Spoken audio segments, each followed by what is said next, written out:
Assalamualaikum warahmatullahi wabarakatuh. Perkenalkan, saya Nur Faida.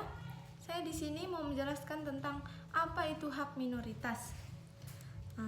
Pertama-tama kita harus tahu dulu nih, pemegang saham minoritas itu apa sih? Pemegang saham minoritas mengacu pada individu, kelompok, atau entitas bisnis yang memiliki jumlah saham yang relatif kecil dalam perusahaan. Pemegang saham minoritas biasanya tidak cukup pengaruh untuk mempengaruhi keputusan strategi perusahaan karena mayoritas saham dimiliki oleh pemegang saham mayoritas atau pengendali perusahaan. Nah, pemegang saham minoritas ini tidak memiliki hak untuk pengambilan keputusan karena jumlah saham yang dia miliki relatif kecil atau di bawah 50%. Jadi tidak mempunyai pengaruh untuk perusahaan tersebut atas pengambilan keputusan. Terus kita harus tahu dulu minoritas dan mayoritas itu tersebut seperti apa. Perbedaan antara pemegang saham minoritas dan pemegang saham mayoritas. Pemegang saham minoritas memiliki jumlah saham yang relatif kecil dalam perusahaan. Pemegang saham ini biasanya memiliki persentase di bawah 50% dan memiliki pengaruh yang terbatas dalam pengambilan keputusan. Nah, ini yang seperti yang saya sebutkan tadi, pemegang saham minoritas ini biasanya tidak memiliki pengaruh. Jadi, selanjutnya pemegang saham minoritas tidak memiliki resiko dan karena kepemilikan saham yang kecil. Jadi misalnya kalau perusahaan tersebut bangkrut atau mengalami kerugian, pemegang saham minoritas tidak ikut campur karena saham dia relatif kecil dan di bawah angka 50%. Sedangkan pemegang saham mayoritas biasanya memiliki lebih dari 50% atau di atas 50% saham di perusahaan tersebut. Dan pemegang saham mayoritas memiliki kendali yang lebih besar dalam pengambilan keputusan perusahaan. Nah, pemegang saham mayoritas ini biasanya bisa disebut dengan pemilik perusahaan. Bisa kita sebut pemilik perusahaan karena dia memiliki lebih dari 50% saham di perusahaan tersebut. Jadi, di sisi lain pemegang saham mayoritas ini memiliki resiko dan tanggung jawab yang lebih besar atas kegagalan atau keberhasilan perusahaan karena pemegang saham mayoritas ini ikut adil dalam pengambilan keputusan suatu perusahaan. Jadi resiko yang ditanggung pemegang saham mayoritas ini cukup besar. Terus hak-hak yang dimiliki pemegang saham minoritas. Sebagai pemegang saham minoritas memiliki beberapa hak yang dilindungi undang-undang perusahaan. Beberapa hak yang umum dimiliki oleh pemegang saham minoritas termasuk yang pertama, hak hadir dan memberikan suara. Pemegang saham minoritas memberikan hak untuk diberikan hak untuk hadir dan memberikan suara dalam rapat pemegang saham eksklusif.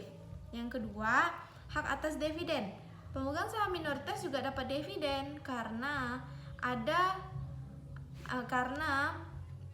saham ini kan kita dapat dividen. Jadi pemegang saham minoritas pasti dapat dividen atas saham yang dia terima, yang dia tanam dari perusahaan tersebut. Yang ketiga, hak mendapatkan informasi. Pemegang saham minoritas dapat hak untuk informasi perusahaan tersebut seperti kegagalan atau keberhasilan suatu perusahaan. Hak pemegang saham minoritas pasti dapat informasi tersebut. Yang keempat, hak perlindungan hukum. Hak perlindungan hukum, pemegang saham minoritas dapat perlindungan hukum yang diatur undang-undang. Yang kelima, hak menjual sahamnya. Yang ini nih, hak pemegang saham minoritas dapat hak untuk menjual sahamnya. Seperti menjual atau membagikan, itu terserah balik lagi kepada si pemegang saham minoritas tersebut. Ada perlindungan hukum terhadap pemegang saham minoritas. Terkait dengan permasalahan hukum berkenan dalam perlindungan terhadap pemegang saham minoritas dapat merajuk pada ketentuan diatur dalam Undang-Undang Nomor 40 Tahun 2007 UU PT, khususnya kewenangan pemegang saham dalam mengajukan gugatan terhadap persero apabila dirugikan. Dirugikan dalam arti tidak dibagikan dividen misalnya sebagai akibat dari keputusan RUPS direksi video pasal 611 UU PT. Yang kedua, kewenangan pemegang saham dalam meminta kepada persero agar sahamnya dapat dibeli kembali akibat tidak setujunya pemegang saham terhadap tindakan perubahan AD, pengalihan dan penjaminan kekayaan persero yang nilainya lebih dari 50% atau dan penggabungan, pelemburan, pengambilihan atau pemisahan. Nah, di sini ada contoh kasus. Ada sebagian yang dimiliki oleh minoritas, ada sebagian yang dimiliki oleh pemegang saham mayoritas.